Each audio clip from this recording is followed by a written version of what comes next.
ఆ రోజు సాయంత్రం ఆమె ఒక మెసేజ్ పంపింది. రాత్రి 8 గంటలకు పాత బస్ స్టాప్ దగ్గరకు రా.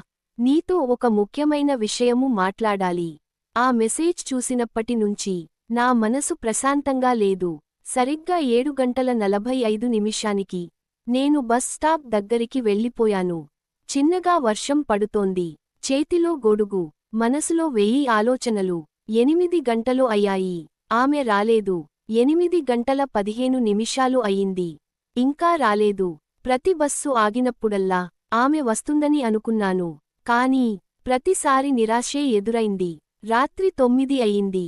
వర్షం ఇంకా పెరిగింది. కానీ నేను మాత్రం అక్కడి నుంచి కదల్లేదు. అప్పుడే నా ఫోన్కి ఒక మెసేజ్ వచ్చింది.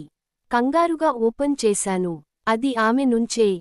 మెసేజ్లో ఇలా ఉంది: సారీ, నేను రాలేకపోయాను.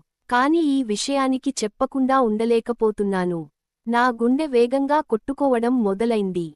తర్వాతి లైన్ చదివాను: నేను నిన్ను ప్రేమిస్తున్నాను. ఆ ఒక్క లైన్ చదివిన క్షణం వర్షం, చలి, ఎదురుచూపులు అన్నీ మర్చిపోయాను. కొద్దిసేపటి తర్వాత దూరంగా ఒక అమ్మాయి గొడుగు పట్టుకుని నడుస్తూ కనిపించింది. ఆమె దగ్గరకు వచ్చింది, నవ్వింది. అప్పుడు అర్థమైంది, ఆమె రాక ఆలస్యమైంది. కానీ ఆమె ప్రేమ మాత్రం నిజమే. ఆ రాత్రి వర్షం మధ్యలో మా ప్రేమ కథ మొదలైంది.